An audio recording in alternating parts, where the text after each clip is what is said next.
ओम शांति। 11 जुलाई 1972 की अव्यक्त वाणी। निर्णय शक्ति को बढ़ाने की कसौटी, साकार बाप के चरित्र। इस मुरली में बाबा ने हमें पुनः समय की विशेषता के बारे में बताया। हम जानते हैं इस पूरा कल्प में 5000 सालों में इस संगम का समय कितना मूल्यवान है। और इसी समय में जब हम पूरा कल्प के लिए प्रारब्ध बनाते हैं, इसी समय में ही हम उस परमात्मा के साथ मिलन मनाते हैं। इसी समय में ही हम मुक्ति, जीवन मुक्ति का वर्षा पाते हैं। इसी समय से हम पूरा कल्प भर के विकर्म को विनाश करते हैं, उस परमात्मा के साथ योग लगा करके। इसी समय ही हम परमात्मा के विश्व परिवर्तन के कार्य में सहयोगी बनते हैं। इसी समय में उस परमात्मा के साथ सर्व संबंधों का अनुभव करते हैं। इसी समय हम 21 जन्मों तो क्या पूरा कल्प भर के लिए हमारा भाग्य बनाते हैं, प्रारब्ध जमा करते हैं। तो कितना बड़ा समय है, कितना महत्व है इस समय का। इसलिए बाबा कहते हैं कि समय का एक एक सेकंड कितना मूल्यवान है। तो इस मुरली में बाबा ने कहे हैं कि समय की विशेषता को देखते हुए अपने विशेषताओं को देखो, अपने में भी वो विशेषता को धारण करो, तभी तुम श्रेष्ठ आत्मा बन जाओगे। फिर बाबा ने बताया है कि इतना श्रेष्ठ लक्ष्य रखा है, फिर लक्षण कारण क्यों है?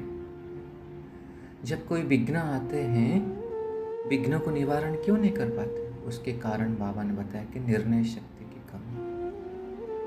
और निर्णय शक्ति को बढ़ाने के लिए बाबा ने जो युक्ति बताई है बहुत सुंदर, जो कसौटी दिए हैं वही साकार बाप की चरित्र। साथ साथ बाबा ने ऐसे कुछ स्लोगान हमको याद दिलाए हैं जो हम दूसरे आत्माओं को सुनाते हैं। और बाबा कहते हैं तुम कहाँ तक उसको अपने अंदर धारण किए। तो सबसे पहले बाबा पूछ रहे हैं कि वर्तमान समय की विशेषता को जानते हुए अपने में वह सर्व शक्तियाँ धारण कर अपने आप को विशेष आत्मा बनाया है। जितनी समय में विशेषताएं हैं उतनी स्वयं में भी है। समय और स्वयं में कितना अंतर समझते हो? आप स्वयं पावरफुल है या समय पावरफुल है? फिर बाबा कह रहे हैं कि फिर किसने किया कि बाबा अभी तो समय है, होना तो स्वयं को चाहिए। फिर बाबा कह रहे होना यह चाहिए, तो दुनिया वाले अज्ञानी निर्बल आत्माओं में और आप आत्माओं जो मास्टर सर्वशक्तिवान आत्मा, उनमें अंतर क्या है?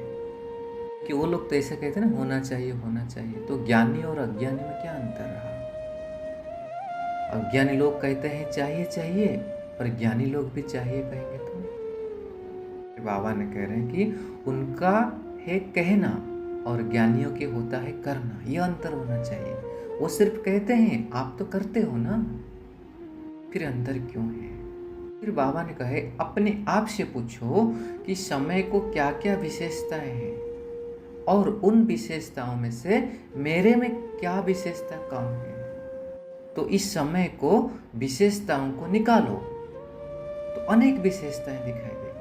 तो हमें भी इसे लिस्ट डाउन करना है कि समय के क्या क्या विशेषता है, उनमें से इसी समय के श्रेष्ठ विशेषता कौन सी है।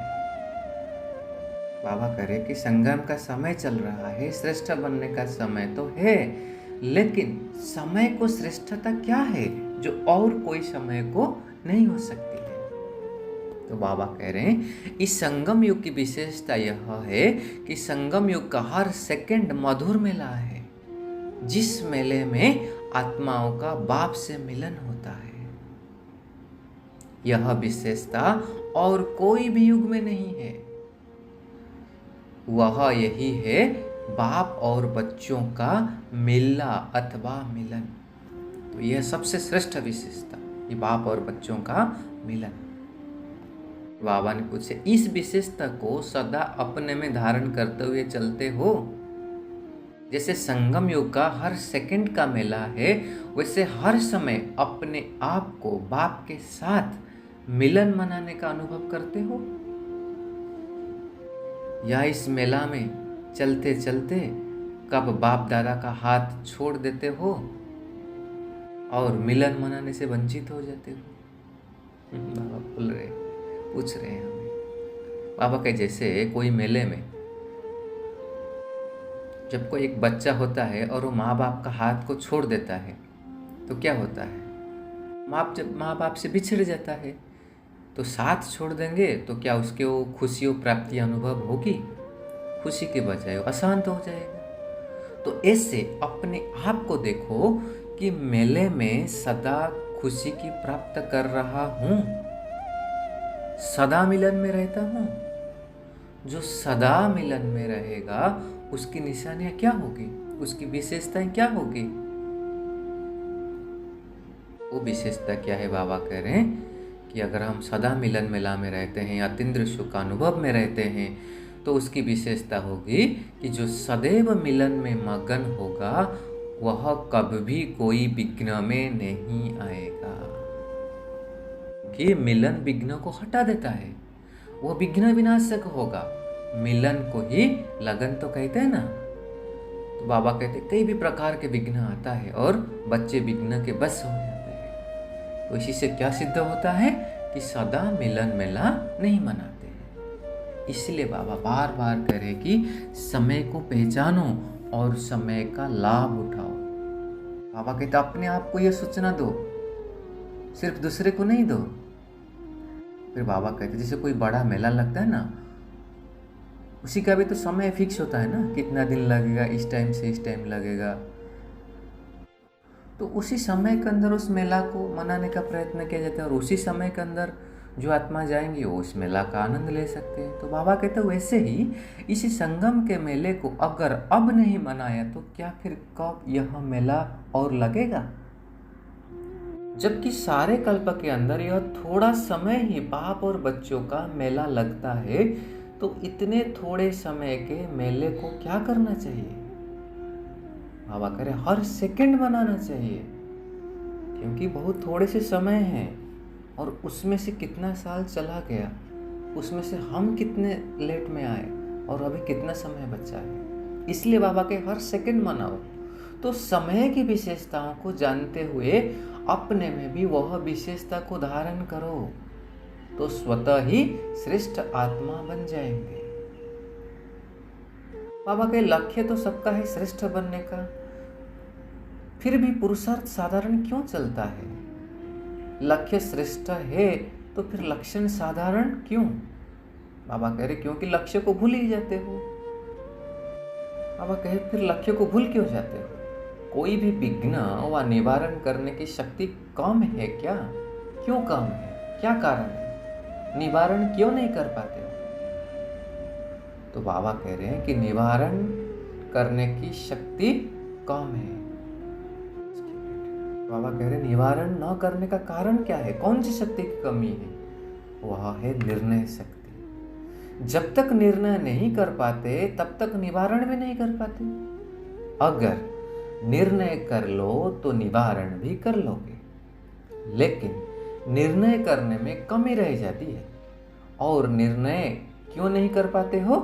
क्योंकि निर्विकल्प नहीं होते हो। व्यर्थ संकल्प बुद्धि में होने के कारण, बुद्धि क्लियर न होने के कारण निर्णय नहीं कर पाते हो, और निर्णय न होने के कारण निवारण भी नहीं कर पाते। मेन पॉइंट क्या रहा कि जब व्यर्थ संकल्प विकल्प बुद्धि में होती है, बुद्धि की लाइन क्लियर नहीं होती है तो निर्णय नहीं कर पाते हैं, निर्णय नहीं कर पाते हैं तो निवारण नहीं कर पाते, और जब निवारण नहीं है तो आवरण अवश्य है, अर्थात कोई ना कोई आवरण के बस हो जाते हैं। इसलिए बाबा कहे अपने निर्णय शक्ति को बढ़ाने के लिए सहज कौन सा साधन दिया है। जैसे बाबा कहे कि सोने को परखने के लिए कसौटी रखा जाता है ना, जिसी से मालूम पड़ जाता है सच्चा है या झूठा है, ऐसे ही निर्णय शक्ति को बढ़ाने के लिए आपके सामने कौन सी कसौटी है? वो है साकार बाप का हर कर्तव्य और हर चरित्र ही कसौटी है।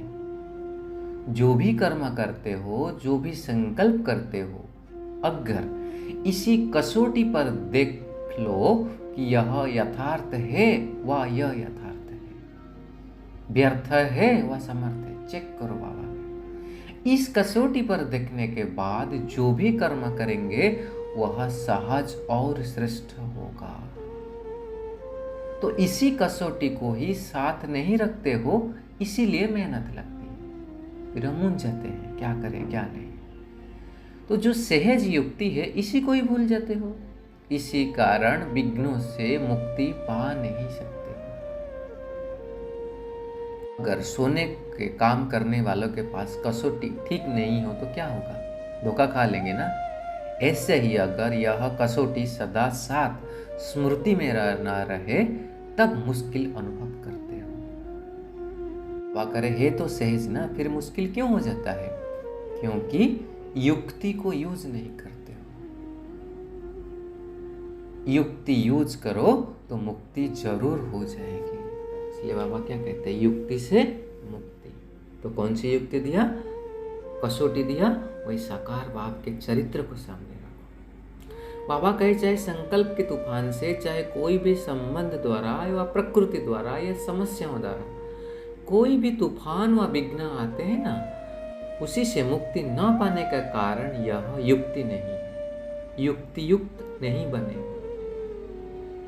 जितना योग युक्त युक्ति युक्त होंगे उतना सर्व विघ्नों से मुक्त जरूर होंगे। योग युक्त जितना युक्ति युक्त उतना विघ्न से मुक्त। फिर बाबा कहे जब भी कोई प्रोग्राम रखते हो या भाषण आदि करते हो और किसी को भी समझाते हो तो उसमें सभी को मुख्य कौन सी बात सुनाते हो? कहते ना हम कि मुक्ति, जीवन मुक्ति आपका जन्म सिद्ध अधिकार है। तो बाबा कह रहे हैं जब आपका जन्म सिद्ध अधिकार है तो उनको प्राप्त करो ना। फिर कहते हो अब नहीं तो कब नहीं। तो यह तो मुख्य स्लोगान है, मुक्ति जीवन मुक्ति जन्म सिद्ध अधिकार है। इसी को आप लोगों ने पाया है। बाबा कहते हमने तो जिज्ञासु को बताते ये स्लोगान, लेकिन हमने कितना अनुभव किया, कितना पाया है उसको। बच्चे बने और अधिकार नहीं पाया। बाबा कहते इसे क्या कहेंगे? और अब तो समझाते हो बच्चा बना और वर्षे की अधिकारी बना। तो यह सिर्फ समझाने का है व प्रैक्टिकल करने की बात है। बाबा ने कान खींचे कि खाली समझाते हो या प्रैक्टिकल में करते हो? बाबा कहते कि लायक बनना दूसरी बात है, लेकिन मुक्ति जीवन मुक्ति का वर्षा मिल गया है व नहीं है, यहां ही पा लिया या मुक्ति धाम में मुक्ति और स्वर्ग में जीवन मुक्ति लेना है? बाबा पूछ रहे हैं। बाबा कहे भविष्य में तो मिलेगा जीवन मुक्ति, लेकिन भविष्य के साथ साथ अभी मुक्ति जीवन मुक्ति नहीं मिली है क्या?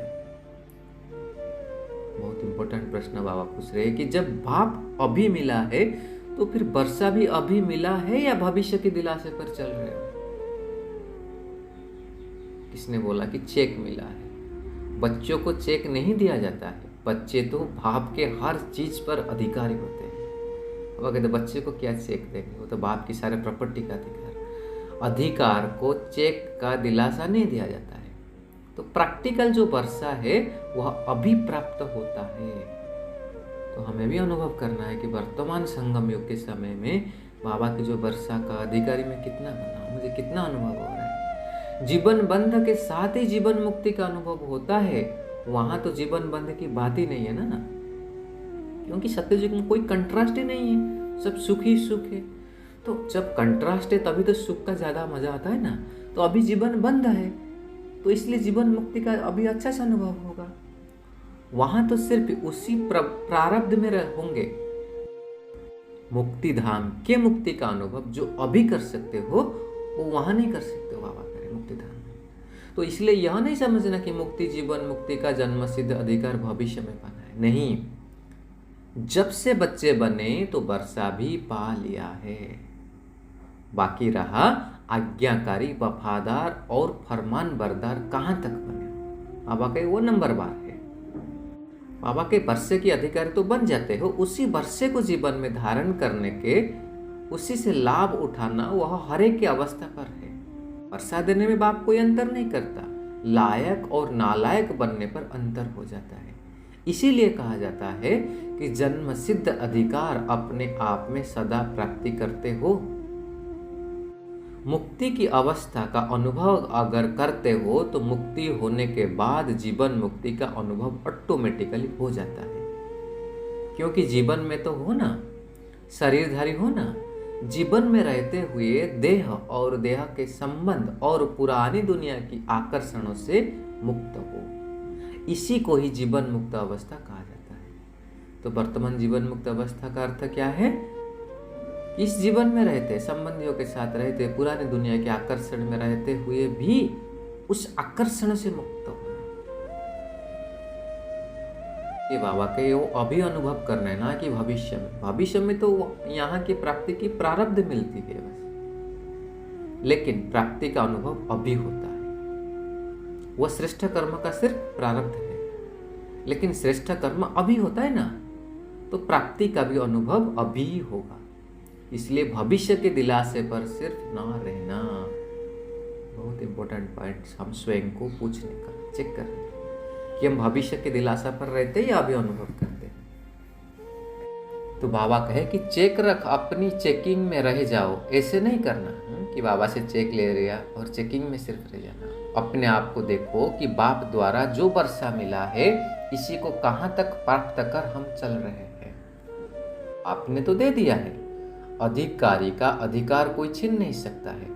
तो हम अधिकारी है, इसी नशे में, इसी निश्चय में रहो। सिर्फ यह देखो कि मिले हुए वर्षे को कहाँ व्यर्थ गवा तो नहीं लेते। इसलिए बाबा कहे कि ऐसे कोई बच्चे होते ना जिनको मिलता तो बहुत है लेकिन गवाते भी बहुत है, और गवाने के कारण मिलते हुए भी भिखारी रह जाते हैं। अधिकारी होते भी अधीन बन जाते हैं। जब अधिकार न होगा तो जरूर अधीनता होगी, तो विघ्न के अधीन हो जाते हैं क्योंकि अधिकार को पाया नहीं। अगर सदा अधिकारी बनकर चलो तो कोई भी विघ्न के अधिकारी हो ही नहीं सकते। इसलिए बाबा के इस प्रकृति के अधीन नहीं बनना। जैसे बाप प्रकृति को अधीन कर आता है, अधीन नहीं होता है, वैसे ही इस देह व जो भी यह प्रकृति है उसको अधीन कर चलना है, ना कि उसका अधीन होना है। यह थी आज की बाबा की शिक्षाएं समझाने। तो बाबा याद प्यार दे रहे कि सदा मुक्ति और जीवन मुक्ति अधिकार के निश्चय और नशे में रहने वाले, सर्वश्रेष्ठताओं को धारण कर श्रेष्ठ आत्मा बनने वाली आत्माओं को याद प्यार और नमस्ते। ऐसे बनाने वाले और हमें ऐसे मुक्ति जीवन मुक्ति का अधिकार प्रदान करने वाले बाप दादा को भी याद प्यार और नमस्ते नमस्ते नमस्ते। तो जैसे बाबा ने बताया कि संगम युग का अभी का जो एक एक सेकंड है बाप के साथ रहने का, मिलन मनाने का, उसी के ही स्मृति में हम सारा दिन रहेंगे और देखेंगे, चेक करेंगे कहाँ वो व्यर्थ तो नहीं गवा रहे हैं।